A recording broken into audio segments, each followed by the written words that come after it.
बिस्मिल्लाहिर्रहमानिर्रहीम। ये बिल्डिंग वापडा की बनाई हुई बिल्डिंग है जो लोकल एडमिनिस्ट्रेशन ने Gilgit Baltistan rural support programme को दी है। इसमें हमारा जो मकसद है वो ये है कि हम यहाँ वोकेशनल और टेक्निकल ट्रेनिंग्स जो हैं दियावर के यूथ को ट्रेनिंग्स करवाएं ताकि ये यूथ जो है जो सेमी लिटरेट यूथ है ये लोकल मार्केट में और वापडा के जो कंट्रैक्टर्स कंपनीज हैं वहाँ पे जो ह्यूमन रिसोर्स की शॉर्टफॉल है या उनकी जो रिक्वायरमेंट है उस कमी को पूरा किया जा सके और यहाँ से स्किल्ड ह्यूमन रिसोर्स हम पैदा करें ताकि उनको जॉब भी मिल सके और जो कंपनी की रिक्वायरमेंट है वो भी पूरी हो सके। हमारा जो रिनोवेशन का काम है वो तकरीबन 80% कंप्लीट हो गया है। अभी सिर्फ कुछ एल्यूमिनियम का काम रहता है, कुछ डोर्स हैं जो टूटे हुए हैं।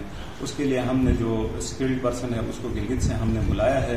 इंशाल्लाह 2 से 3 दिनों में जो है ये रिनोवेशन भी कंप्लीट हो जाएगी हमारी और विद इन वीक जो है हमारे जो मास्टर ट्रेनर्स हैं, हमारा जितना भी स्टाफ है, जो फैकल्टी है वो यहाँ पहुँच जाएगी और उसके बाद जो है जो ट्रेनीज की शॉर्ट लिस्टिंग है वो हमारा शुरू हो जाएगा। तो 2 हफ्ते उसमें मजीद लगेंगे तो टोटल मिला के ये 3 हफ्ते में जो है इंशाल्लाह हमारी ट्रेनिंग यहाँ स्टार्ट हो जाएगी। इस बिल्डिंग के लिए हमने लोकल एडमिनिस्ट्रेशन से जो है हमने अप्रोच किया तो उन्होंने बहुत सपोर्ट किया। हमारा वापडा के साथ मीटिंग्स की, CEO GM वापडा के साथ उन्होंने मीटिंग्स करके उनके कंसर्न से हमें फिर ये बिल्डिंग जो है हैंड ओवर किया है लोकल एडमिनिस्ट्रेशन ने।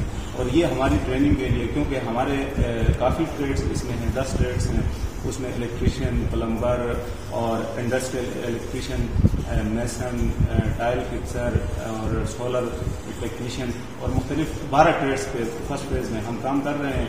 तो अच्छी खासी हमारी जो है ट्रेनिंग्स की तादाद होगी जिसमें हम एक पोर्शन को हॉस्टल बनाना चाह रहे हैं और 2-3 कमरे जो है वो फैकल्टी के यूज़ में होगा और एक साइड पे हमारी क्लासेस होंगे।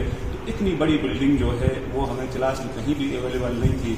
तो ये वापडा की बिल्डिंग थी जो बहुत सूटेबल है इस ट्रेनिंग के लिए जो उन्होंने थ्रू एडमिनिस्ट्रेशन हमें की है। तो हम इसके लिए जो है वापडा का और